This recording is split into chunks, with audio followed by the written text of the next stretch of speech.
Friends, ಇವತ್ತು ಎಲ್ಲ ಕಡೆ ಸಿನಿಮಾ ರಿಲೀಸ್ ಆಗ್ತಾ ಇದೆ. ಅದು ತಮಿಳು ಸ್ಟಾರ್ ಅಜಿತ್ ಅವ್ರ ಸಿನಿಮಾ ರಿಲೀಸ್ ಆಗ್ತಾ ಇದೆ. ಬಟ್ ಎಲ್ಲರೂ ಹೇಳ್ತಿದ್ರೆ ನಮಗೆ ಕನ್ನಡಕ್ಕೆ ಡಬ್ಬಿಂಗ್ ಅದು ಬೇಡ ಅಂತ. ಬಟ್ ನನ್ನ ಪ್ರಶ್ನೆ ಏನು ಗೊತ್ತಾ, ನನಗೊಂದು ಸಣ್ಣ ಡೌಟು ನಾನು ಹೇಳ್ತಿರೋದು. ತಮಿಳು ಸಿನಿಮಾನ ಕರ್ನಾಟಕದಲ್ಲಿ ರಿಲೀಸ್ ಮಾಡ್ತಾರೆ, ಅದನ್ನ ತಮಿಳಲ್ಲೇ ನೋಡ್ತಾರೆ. ತೆಲುಗು ಸಿನಿಮಾನು ಕೂಡ ಕರ್ನಾಟಕದಲ್ಲಿ ರಿಲೀಸ್ ಮಾಡ್ತಾರೆ, ಅದನ್ನ ತೆಲುಗಲ್ಲೇ ನೋಡ್ತಾರೆ. ಇನ್ನು ಮಲಯಾಳಿ ಸಿನಿಮಾ ಬಂದರೂ ಅದು ಮಲಯಾಳಿಲೇ ನೋಡ್ತಾರೆ, ಅರ್ಥ ಮಾಡ್ಕೋತಾರೆ.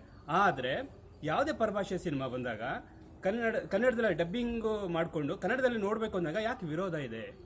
ಇವತ್ತು ವಿರೋಧ ಮಾಡ್ತಿರೋಂಥ ಎಲ್ಲ ಕನ್ನಡ ಪರ ಸಂಘಟನೆಯವ್ರಿಗೆ ನಾನು ಕೇಳ್ಕೊಳ್ತಾ ಇದ್ದೀನಿ, ಕರ್ನಾಟಕದಲ್ಲಿ ಎಷ್ಟು % ಕನ್ನಡಿಗರನ್ನ ನೀವು ಗುರುತಿಸಿದ್ದೀರಾ ಹೇಳಿ? ನಿಜವಾದ ಕನ್ನಡಿಗರನ್ನ ನೀವು ಗುರುತಿಸಿದ್ದೀರಾ?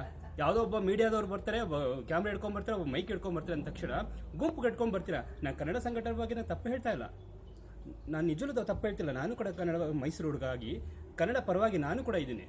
ಬಟ್ ಬೇರೆ ಭಾಷೆ ಸಿನಿಮಾ ಅಂದರೆ ತಮಿಳು ಸಿನಿಮಾನ ಕನ್ನಡದಲ್ಲಿ ಬಂದಾಗ ತಮಿಳಲ್ಲಿ ನೋಡ್ತೀರಿ. ಬಟ್ ಯಾಕೆ ನೀವು ಅದನ್ನು ಕನ್ನಡಕ್ಕೆ ಡಬ್ಬಿಂಗ್ ಮಾಡೋದು ಬೇಡ ಅಂತ ಹೇಳ್ತೀರಾ? ಎರಡೂ ಒಂದೇ ತಾನೆ, ಭಾಷೆ ಮಾತ್ರ ಅಷ್ಟೇ ತರ್ಜುಮೆ ಮಾಡಿರ್ತೀವಿ ಅಷ್ಟೇ ಅಲ್ವಾ? ಇದು ಸರಿ ಅಂತ ಅನ್ಸಿದ್ರೆ ಲೈಕ್ ಮಾಡಿ, ತಪ್ಪನ್ಸಿದ್ರು ಕೂಡ ಒಂದು ಕಮೆಂಟ್ ಕೊಡಿ. ಬಟ್ ಏನಾದರೂ ನಾವು ತಿದ್ಕೋತೀರಿ. ನಾನು ಶ್ರೀ.